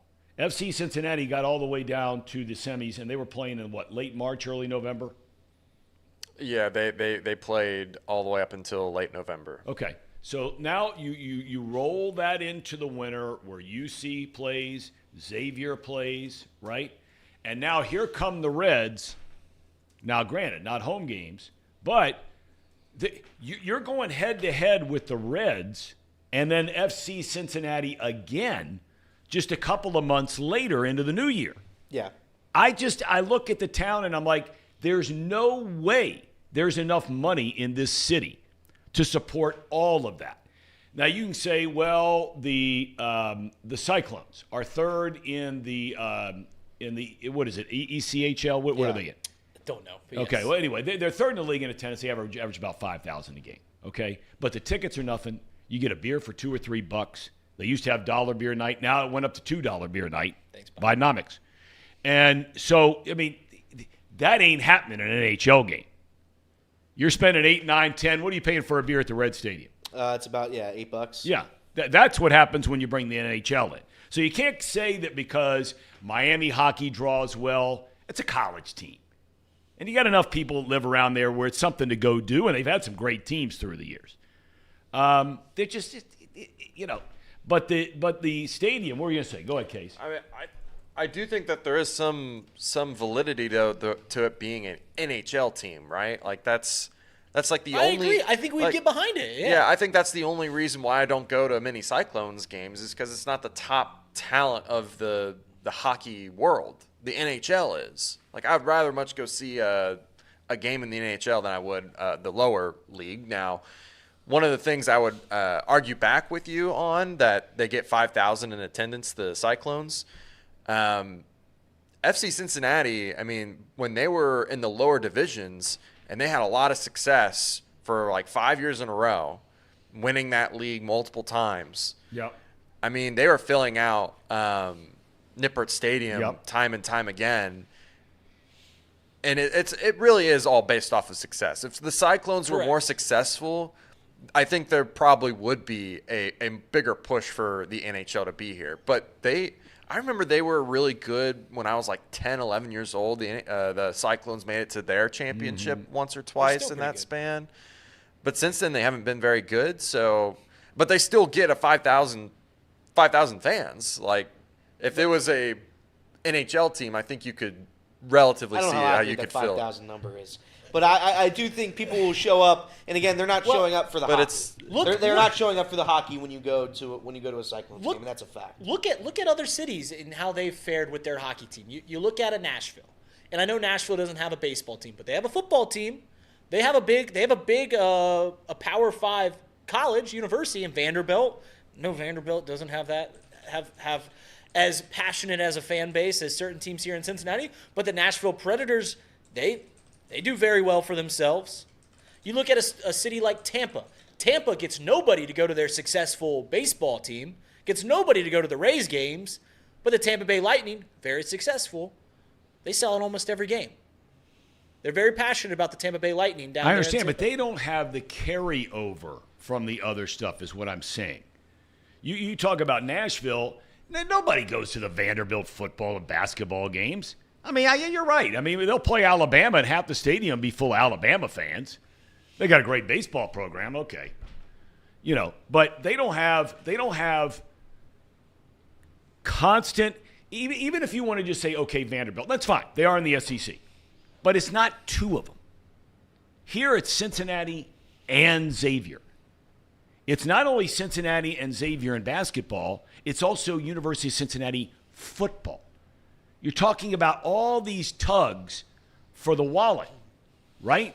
Bengals have been playing into January, almost February the last couple of years.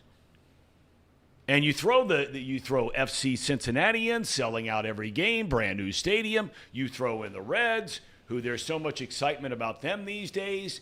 I could be totally wrong. And until they get a new stadium, we're never going to find out anyway. But it is very much in the news these days right now. I think with the limited amount of people, too, is the other thing. And again, Tom is right. And Nick Mormon asked it in the chat. How does having a baseball team and a soccer team exclude the other hockey fans from having a successful hockey? It doesn't. The issue is I have a hard time believing that all of these people will show up to the hockey games. They will in their first year, and then if they start struggling, right, it's going to be the same thing as it is in every sport. If your team's not good, people stop showing up, and it's going to be hard to make adjustments right at the beginning, which is what they'd have to do. I know some teams have done it.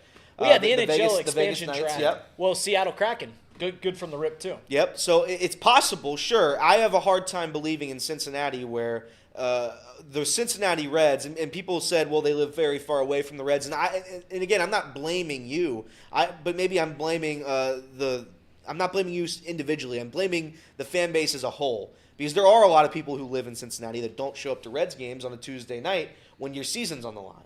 I have a hard time believing for 82 games in an NHL season that's going to be packed the whole way.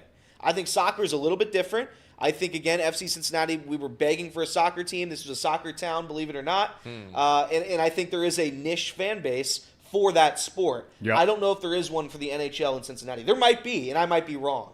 Well, there's 5,000 at least. Well, again, 5,000 is not doing anything. If you have 5,000 NHL games, you have nothing. What I'm getting at is you have 5,000, and then you're excluding all those fans like me and Reed who would never go to a Cyclones game that would go because it's an NHL team now.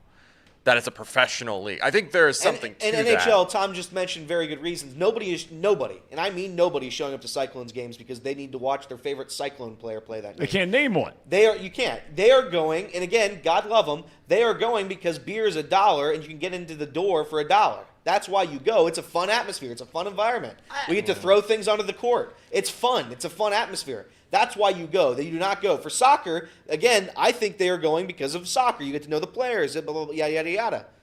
That's why people show up, not because of they love Cyclones. And the other thing you're forgetting about here is that the Reds, to survive, are so reliant upon the region, the whole tri-state area. Yeah. Kentucky, they've had it for hundreds of years here, and since 150 years they've had a baseball team, right? a lot of Ohio anyway. Yeah. Yeah. I think the Reds really dropped the ball when they didn't move their minor league team, and it'll make some people mad, but who cares? They should have moved their AAA team from Louisville to Columbus. They should have done it. Because they'll keep greater population up there. They can see your players come through the system. You would own the entire state from the middle of the state down to the bottom. Correct. You'd own Columbus. You'd own Dayton. Now, the argument can be made. You keep it in Louisville, and you're going to draw from those areas, and that's fine. And that's a debate for another day. But anyway, the point being is that they rely on the entire region. West Virginia, they're driving in here in the summer, right? You know you're going to come in here. The game's going to start at 6:40, 7 o'clock once the summer gets going. Chances are the weather's going to be good. And you take a summer day off, maybe bring your kids and your wife or your girlfriend or whatever you do, and you come in for a nice summer night. They ain't getting in the car from Lexington and Louisville and Parkersburg and Charleston and Indianapolis, for that matter. They're not getting in the car when it's 10 degrees outside to drive here for a Tuesday night in January. It's a big difference. That's fair. And when I say that I think Cincinnati can support a hockey team, it's based on no facts and not a lot of logic, to be quite honest. I just know that the NHL has almost across the board does a pretty good job at filling their arenas, especially if you have a good team. If you have a good team, people show out, as I mentioned before. So do I think if Cincinnati gets a hockey team and they go 20-62 the first few years, that people are going to be showing up to that arena? Absolutely not. Not a chance in hell. But if they have teams that are playing in the postseason, I think people will show out. Tom, I do have a question for you. For the longest time, for about 4 decades, all 4 major leagues were expanding very rapidly. NFL was constantly adding new teams left and right. From about the 60s to the early 2000s, new teams almost every decade. MLB, the same thing. Expansion really started in the late 60s and continued till 1998. NBA, same thing. Constant expansion. NHL, they've expanded twice this decade or this century, but really that's it. You're seeing more and more leagues, for really the first time in my life, talk about, hey, we're ready to expand. Yep. We're ready to go. Do you think that we are on the age, we're about to start a new era of constant expansion in these leagues again, or do you think that they'll kind of sit where they've been for the last 2 decades at around 30 teams? I think there are a lot of people with grand plans out there. It's really no different. It's just on a different scale, different model. There are a lot of people out there that kind of feel like a lot of people here do about the thought of an NHL team. It sounds great. Until all of a sudden, you got to support it. Right. And, they can talk about Nashville. They've been talking. See, Nashville has become the new Charlotte. Charlotte, for the better part of 20 years, was one of the fastest growing cities in the United States, and everybody said, "Man, we got to get a Major League Baseball team down there." And they were lined up to get the NFL team. They draw pretty well. They get good support. But now they're terrible, and nobody goes. The NBA team, Michael Jordan's going to buy the team. All this renaissance is going to happen with it. Okay, and now people, they don't even talk about Charlotte anymore. They're talking about Montreal again. Montreal, one of my favorite cities that I've ever been to in my life. Can't tell you what a wonderful place that is. Last time I checked, the baseball team left there. Last time I checked. Nashville? Okay. Is there enough money in that town? There's a lot of money in that town. A lot of country music stars live in that town. There's a lot of growth in that town. But when you're talking about having to put butts in the seats, especially baseball, 81 home games a year. That's a lot of fannies in the seats, brother. A lot of games. That's right. I think, I know baseball had a little bit of a bounce back this year attendance-wise. Their television ratings were a little bit better than they've been in the past, but they're still nowhere close to what they used to be. I just think these guys are looking, if they're seriously thinking about expanding, I think they're just looking for the cash. That's all they're looking for, the entry fee for a team coming in, because there's no data out there that can make me believe that a city like Nashville is ready to support 81 home games a year? All right, I wasn't just talking about baseball. No, I know you weren't, but I'm just giving that as an example. Correct. So in the next decade. And just to finish, the NBA is completely in the tank right now. Right. From where they are, Right. from a rating standpoint, an attendance Not a lot standpoint. of talk about expansion I in the mean, NBA. they Correct. are one of these right down the toilet. Right. The only sport that you could pretty much guarantee, and you're printing money, Is the end of story, is the National Football League. And they want to expand overseas. Yeah. They want to expand to new countries because they've got their stranglehold Yep. here in America. They want to continue to expand. So all right. So for the past 20 years, there has been, I believe, two new NHL teams. There's been one new NFL team. Okay, but There's let been me one let me new back NBA up team. a sec. So though. I'm- The two teams in the NHL, correct me if I'm wrong here. The two teams they put in hockey, one of them is in Las Vegas, where the Correct. only thing they have is an NFL team, and they just got to town. And they're getting Okay. a big baseball team here soon. Well, yeah, but I'm saying when they got them there, that was Correct. it, Correct. right? And it's Las Vegas, Correct. tourism capital of the United States, Correct. right after Florida. Okay, and then they went to Seattle, right? Seattle Kraken. Okay, Yep. Seattle, which had just lost an NBA team, right? Mm-hmm. I mean, brutal. They've been in and out of there, but pro teams have been in and out of there 2 or 3 times Yep. and left. Seattle Pilots, yeah, baseball team left there. Yeah, listen, I'm gonna give you an over/under on this next question here, but yeah, and the NFL team was the Houston Texans, who I think joined in 2002, and the now Charlotte Hornets, I believe, formerly the Charlotte Bobcats, joined the NBA like in 2002 as well. So those have been the only expansions this century in the 4 major sports. But every league besides the NBA, MLB, NFL, and NHL are constantly talking about expansion. Will there be 4 new teams in those 4 sports over the next decade? If I gave you a 3.5 over/under, Oh, yeah. you're taking the over. You think there'll be Yeah, at I'd least take the 4 over. teams? And all those combined? Yes. Yeah. Because we've only had 4 in the past 20 years in all those 4 sports. Yeah. So, yeah, I'd take. I think the NFL is going to expand with 2 more teams. I think the MLB is going to expand with 2 more teams. I think the NHL is going to expand with 2. I think it's going to go way beyond that.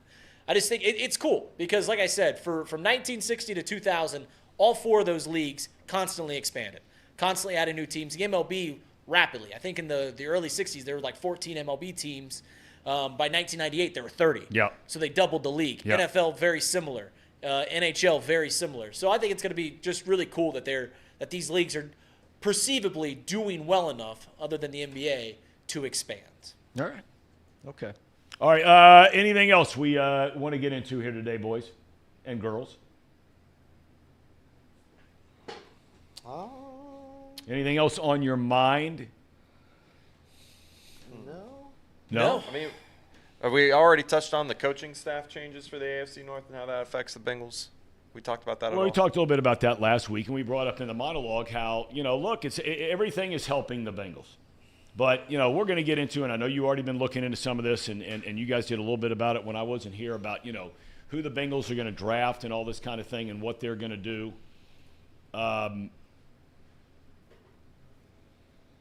At the end of the day, who cares about the rate? I mean, I brought it up in the monologue, so some of us must care. But at the end of the day, it's not like the Ravens are going to fall apart. They're the Ravens. I mean, they're the Ravens, okay? We love the Bengals around here, but the Bengals ain't the Ravens as far as the long haul over the last 20 years is concerned, since that team left Cleveland and moved to Baltimore. They've won multiple Super Bowls. They go to the playoffs seemingly every year. When they have staff changes, people are lined up to go there because they're going to pay them, and they're going to pay them well. Right? They ain't going anywhere. Not going anywhere. The Bengals' future is all in front of them and what it is they want to do. Because this amount of money that they have under the cap, we're going to find out how bad they truly want to win. Franchise tags start on February the 20th, I think it is. That's right. All right, pretty 1 much a week after the foregone Super Bowl. conclusion that Higgins is going to be tagged. And why not? Keep the band together one more year. But you've still got a pile of dough to go play around with. And we're going to find out. If this team starts this season in that 8 to 10 to 12 to 15 or more $1 million a year under the salary cap, they're not trying to win, and don't believe if they tell you otherwise. You agree with that, Elliot? I agree. Yeah. How could you not agree with it? When you look around the AFC North, I think there are two teams far and away better than the other two teams. I don't think that's Historically, sure. So I think it's as Tom would say, it's not cutting time for the Bengals. But I would say this: I would say the Bengals over the past couple years, it's as much as it is a history. It's about what you've done in the past. It's also what have you done for me lately, league. And the Bengals lately have been one of the best teams, if not arguably a top 5 team in the NFL in the past several years. Yeah, and listen, you're absolutely, you nailed it on the head when you said the Ravens aren't going to just falter because they lose their defensive coordinator. But he was one of the most sought-after defensive coordinators in the league, and for good reason. All the stats that you laid out there top in almost every single statistical category. Yep. So, listen, continuity is a good thing in the NFL. It really is. It was part of the reason that the Bengals were thought of so highly going into this year. You know, they make the Super Bowl 2 years ago. Then they go to the AFC Championship game. Oh, and they keep their entire coaching staff. This is a force to be reckoned with because that doesn't happen in the NFL. You have success in the NFL, everyone wants a piece of it. They copy what you do. They want your offensive coordinator. They want your defensive coordinator. They want something that you've got. And the Bengals had continuity. Now they lose their offensive coordinator. The Baltimore Ravens, when Lamar Jackson's on the field, they are a juggernaut. They truly are, at least in the regular season. When Lamar Jackson's playing out there, they look like the best team in the league. And now everyone wants a piece of that. But you're right. I mean, I don't know how significant it is for the Bengals that Mike McDonald leaves, that Brian Callahan took his dad up there from the Browns. Yep. I don't know how significant these moves are, but I would argue that it's more likely a good thing than a bad thing. Yes. You agree, Casey? Yeah, I mean, I agree with all those sentiments. I mean, for me, the AFC North coaching staff thing, I get what you're saying. They're still going to be the Ravens. The Browns are only losing one coordinator isn't going to completely reshape that defense that was number 1 in the league. But, you know, it's not just that either. There's lots of free agents that those teams are going to be missing out on, and players that they're not going to be able to keep around. That also kind of compounds those issues as well. Like the Ravens are more than likely going to lose Matabike, which was one of the best pass rushing defensive tackles in the league. Browns are losing that edge rusher, Zadarius Smith, which really helped make that a number 1 There's the defense in perfect league. example of what I'm talking about. The Browns signed that guy when anybody could have had him. Yeah. Anybody could have had him. Right? Same with Clowney the year before. Right. Anybody could have had him. And they don't make that kind of move. Right. I mean, he was only like $10 million, too. That's right. So it would have been great for the Bengals. Yeah. I mean, if you had him on it's just like what they have with Myles Garrett up there, right? You got this guy on the other side of the field. Right? Line of scrimmage. Right. Okay, well, they'd have somebody who's a legitimate pass rusher, double-digit sack guy, who's on the opposite side of an already double-digit sack guy in Hendrickson. But they don't do it. We're waiting around on Joseph Asai. Well, I think it is their make or break offseason this year for sure. I know we said that last couple times, but this one specifically, I mean, that after this, I mean, you got to pay Jamar Chase. You're going to have to start strapping up your cap space and all that nonsense. So we all know what's ahead for the Bengals. We all know what's ahead, and the blueprint on constant success in the NFL is clear as day. There's no secret recipe. It's have a good quarterback, have a good coach, draft well. You do those 3 things, you're gonna win a lot of games in this league. And I think the Bengals certainly have hit on one of those. They got the good quarterback. I would argue, some wouldn't, but I would argue Zach Taylor is more than a good coach. Yep. I think Zach Taylor is so they got the good coach, got the good quarterback. Let's do the final thing, and that's draft well, which they drafted very well leading up to 2020, right? 2020 they drafted well. 2019 drafted well. 2018 they drafted well. 2021, outside of Jamar Chase, wasn't a very good draft. They got Evan McPherson. Besides Jamar Chase and Evan McPherson, not very good. We'll see what the 2022 and 2023 draft classes come of that, but you keep drafting well. they're going to succeed. I wasn't here on Thursday, Tom, so I'm sorry for rehashing this topic, but I didn't get to hear your opinions on the fact that Bill Belichick didn't get hired. I just can't believe it. I don't know what the hell's going on in the NFL. I really don't. But I think that the point I made was I think there are going to be a couple of teams this year where they're going to be teams that are ready to win now. That for whatever reason, they don't. Mm-hmm. Dallas. You know, I mean, look, everybody knows this is it for McCarthy.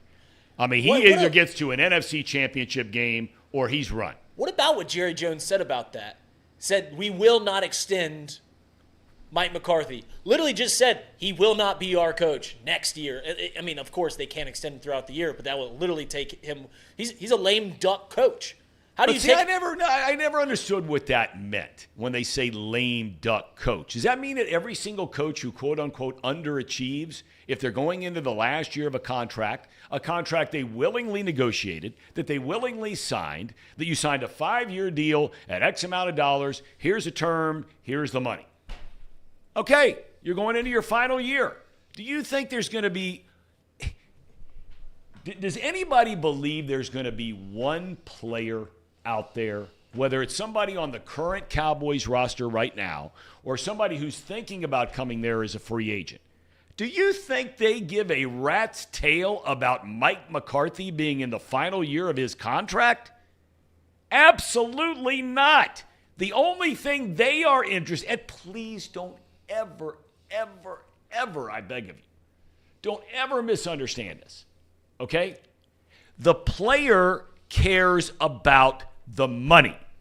Yeah. And they care about the playing time because playing time turns into money. Anybody thinking of joining the Dallas Cowboys, it will not even enter their mind that Mike McCarthy is in the last year of his contract. They want to go play for the Dallas Cowboys, get all the exposure that they get, make the most amount of money they can get, and they look at their team and they see a roster of a team that has a chance to win a Super Bowl. Yeah, I think it's more about, you know, when you slap that term on lame duck president or lame duck president, lame duck coach, it just like, how does a coach? It's easy to disrespect a head coach when you know he's probably not going to be around next year. It's easier to do that. You lose respect from the clubhouse. You lose respect on your coaching staff when those guys know that you're not going to be around next year. It's harder to control a team when you have that uncertainty laying around. So that's what it means. Well, I know what you mean, but at the same time, guys are not going to roll over. And all of a sudden, then the word gets around that they quit and shut it down. That's the quickest way not to get a paycheck the following year. Right. If you shut it down on your head coach, you got to keep playing. That's right. That's right. Well, but as for the Belichick stuff, like, I think he will coach again. Like, I don't. Yeah. I'm surprised that he didn't get a job this year. I don't know what that says about the current state of the NFL. I don't know what that says about Bill Belichick. But yeah, it's certainly not only him. Mike Vrabel didn't get a job. To a lesser extent, Pete Carroll didn't get a job. Like, this was we talked about just a few weeks ago. This is the most talented coaching pool that I've ever seen in the coaching carousel. Every year, 6-7 jobs open up in the NFL. And I've never seen the names float around like there were this year. And the majority of them didn't get a job. The only big name that got a job was Jim Harbaugh. Yeah, and you knew he was getting a job. Absolutely. You knew Absolutely. it was going to be. Absolutely. And especially I just think it gets down to where we are in so many ways in society, and you can't say anything about the players don't want anybody saying anything bad about them, right? And right. Belichick will rip somebody, and Vrabel will rip somebody. Harbaugh will, too, from time to time. But they don't want it. They want these Brandon Staley's. Oh, okay, come on. Here we go. Or somebody that had lunch with like Brian Billick says all the time, somebody who had lunch 2 years ago with Sean McVay. And God bless Sean McVay, Miami guy. That's right. Kyle Shanahan's the same way. You coach in some facet underneath Kyle Shanahan, you're getting a head coaching job. Absolutely. And then there was one story. Actually, there was one other thing that and I'm telling you, this is just the brink of the iceberg. Did you see the comments made by Rick Pitino after the game the other day about the NCAA? No. Ooh. He said there is a reason why you are seeing college football coaches, and you're going to see more college basketball coaches that say adios to the college game. This is the wild, wild west, and there are no rules that apply to anybody. Here you have the NCAA, which is looking into some things at Virginia and Tennessee. The state attorneys general file a lawsuit in the court system. We saw that here in Ohio.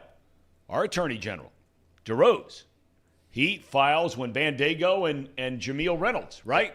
It's part of his lawsuit. And all of a sudden, every time you turn around, the NCAA has, whether you like them or hate them, they're supposed to be the governing body and hand out penalties if people do wrong by the rules. The problem is nobody understands the rules. This thing has to do with Virginia and Tennessee about NIL money for incoming freshmen and all this kind of thing.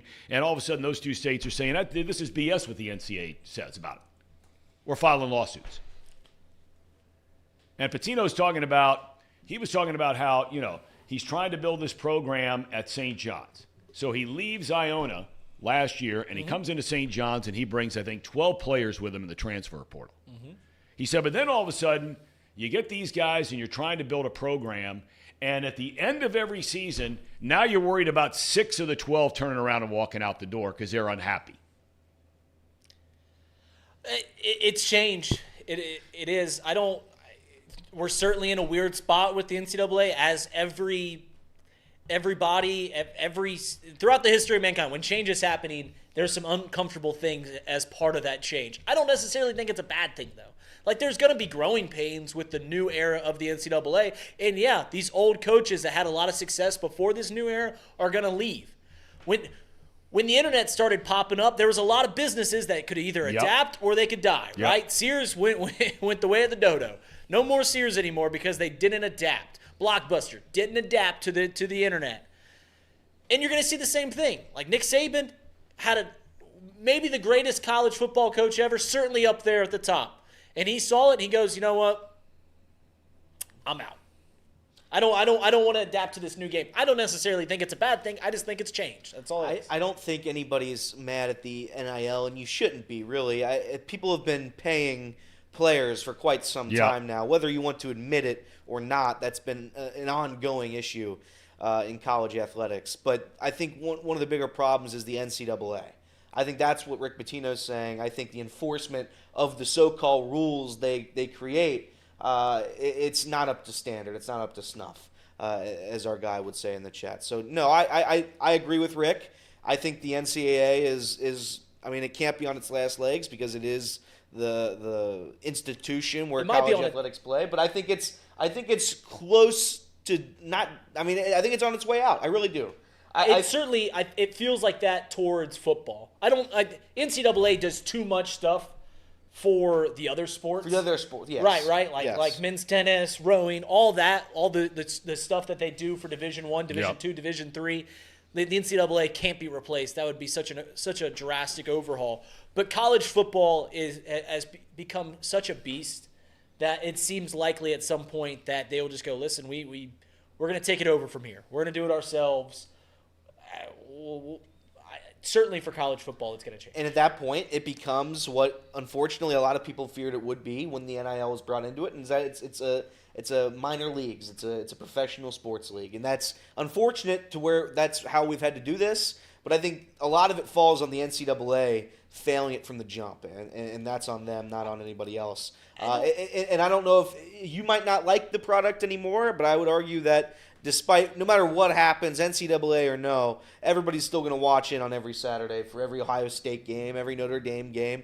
Everybody's going to watch them. So nothing really is going to change other than the fact that it becomes openly what it's been in the shadows for quite some time, and that is a minor league sports operation. We're throwing around words like this is unfortunate, this is bad for everything. Listen, it's just change. That's all it is, and human beings will always change. The only constant in life is change. And there's going to be growing pains with the change. That's going to be there's going to be more bad before it's perfected again. But college football, college athletics is going nowhere. It's going to only grow in popularity going forward. And yeah, it's going to be a different beast than it was 10 years ago, like it is a different beast right now than it was 30 years ago. That's gonna be a new thing, but it's not a bad thing. It's just change. Well, Pitino was making reference on how it's hard to maintain and build a program because you're basically recruiting the same player all 4 years that they're there in the school. You got to recruit the guys that are in your And you're house. recruiting high school guys. And you're recruiting portals from other players from other school that are going into the portal. That's all he's saying. And then the second, just like we did in Cincinnati, I was guilty as charged on this thing. Then in every single little college town you have, they say, well, wait a minute, what about my guy? Yeah, I know the coaches and the presidents didn't want this 2-time transfer rule, but man, there are so many heartstrings being pulled by Bandego and Jameel Reynolds, and they meet all these criteria. They ought to let our guys, forget their guys, they ought to let our guys play. That's going on everywhere, every state there is. And Pitino is just saying there is no enforcement of anything because states are filing lawsuits against the NCAA and against decisions the NCAA is making, and he's just saying it makes it very, very hard to try and build a long term. Now, before we get out of here, walk me through what's going on here today. Are you talking about the tennis? Well, of course I'm talking about the tennis. So give everybody, and look, all the people, again, jumping in real quick for actually this, about getting in a Pitino and he's broken the rules. I understand all that, okay? That doesn't mean that Pitino's an idiot on every topic that comes up. Pitino is a Hall of Fame coach. One of the best. Who has won multiple national championships. He knows the system. He's been at one end where he's on top of the world at the Kentuckys and the Louisvilles of the world. He's gone back down to try and build up his career again, Iona, and now trying to build up at St. John's. And so he's able to bring perspective to what he sees is going on now, pertinent to today's rules. I don't care what Rick Pitino did 20 years ago or 15 years ago at Louisville, 10 years ago at Louisville. I don't care.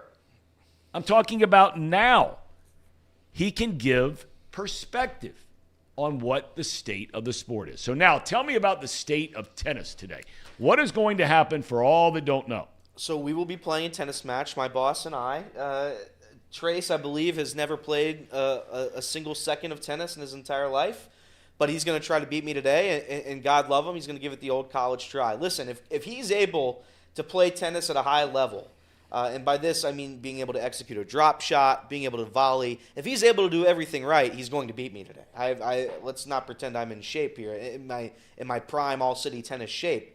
But I have a hard time believing he's going to – I am. They do say that. I have a hard time believing he's going to be able to consistently hit it back over the net. That's where I think Trace is going to lose a little bit of confidence. And at that point, we lose. I still don't know. I think we're going to play one set. Can people watch this somewhere if they want to go? They're asking in the chat. We will record it. We will post-produce it, and we will post the video sometime in the near future. It will be for members. It will be for members. So if you would like to see the video, I will get some clips of it. And if the clips are funny enough for you to want to join us and all the other members that we have, you can feel free to do so. But that's where it will be behind. It'll be behind the membership. Are you running a camera on this, Casey? You are? Yes, I am. Kind of like the golf. Yes. Yes. Who's officiating this? Because, I It's mean, gonna I be- can it's see gonna a be the honor McEnroe system. meltdown right there. It's I going to mean, be the honor system. We'll have special. I don't know if Trace is bringing a guest, but I will have my tennis coach backing my shots. My high school tennis coach Will be there. Will be there. to be in Really? attendance. Oh yes. and Oh, where yeah. is this It's being big played league. again? Well, I didn't want to give that information out. But it will be on the west side of Cincinnati. It'll be on the west side of Cincinnati. Okay, a lot of people here are taking Elliott on the money line. Drew Garrison says, I'm hammering zebra money line. What is Yeah, the, and a what lot of is- people what the are odds? a lot of people are questioning the cardio, and you have every right to question that. My biggest concern, though, if I'm a better backing Trace, is can the guy fundamentally hit a tennis ball? And I don't believe he can. I don't believe it. He could. I just don't. I don't see it happening. It's big time stuff. It was golf, and now we've moved into tennis. And The now it's elitist tennis. sports out there. No, wait a minute. No. No, tennis is one of the most compassionate sports out there. It's an everyman sport. Those are the elitist sports. What's the third most elitist sport? skiing, so something in the winter. I ski too. No, but I'm talking about like they Lacrosse? play like Lacrosse. No, Yeah, that's not lacrosse elitist. is- sport. That's That's an an- Indians. It's discovered in Canada by the Indians up there. They're not. That's not an elitist sport. Elitist. But who plays it? It's the private schools in the wealthier areas or the teams that have lacrosse school teams. Best lacrosse teams in the country are what? Duke and That's right. Who's John Hopkins. Johnny Hopkins. North Carolina. I smoked pot with Johnny Hopkins, but yeah, It North was Carolina. Sloan Kettering and John Hopkins. Johnny Hopkins. Mouse Cop says lacrosse is elite. It is, Correct. It's elite. Baseball's okay. getting there. but that's it. We'll see you there. We got to go film it. So Okay. All right. Thanks, everybody. Casey, thank you. Lindsay, have a great rest of your day. You too. Are you going to this tennis match? You probably have better things to do, I would hope. I don't know. Okay. We'll see. All right. Gentlemen, good luck today. thank you. God bless. Good luck, Elliot. I think I have a chance. I think you, like I said, if you lose, I don't want to hear about All City ever again. Okay. But what if I win? You can bring it up as much as you want. Okay, that's fair. Chase says pray for Elliot's ankles. That's true. You we wearing could be ankle braces? We could be dealing with injuries today. There could be some serious injuries tomorrow in this studio. I'm just saying. There could be some. I'm a little worried about Trace because he played a bunch of pickup basketball for like 5 hours over the weekend. He can barely bend over right now. Yeah, so how about that, Tom? Yeah, How that about was him- pretty weak. How about him coming into the office today? First thing he says Yeah. to me, "Hey, Elliot, by the way, I don't know how I'm going to play today because I'm real injured." from That playing was pretty basketball." lame. Yep. I would never make an injury such as that. I would never make an excuse like that on the golf course when there's no water and you're walking the whole course like that. I'd never make an excuse. I'm not an excuse guy. Clearly, Trace is, and I guess that's where we differ. Well, we'll see how it plays out. If you have an injury that you cannot play because of today, Yeah, like some sort of somewhat severe, like where you just can't play, right? sure. Do you forfeit? No. Okay. Nope. Goes on. Okay. Beat goes on. All right. We thank every one of you for joining us here today, and we'll have a full report. Look for Elliot. What's the X site? You're gonna have a little something on there tonight. Are you wait? So the at CBox Sports, and then it's at eTrain513 for myself. Okay. All right. We'll check it out. We'll look forward to seeing you tomorrow. God bless. Have a great rest of your Monday in the bright sunshine Justin. of Hamilton, Ohio. See ya.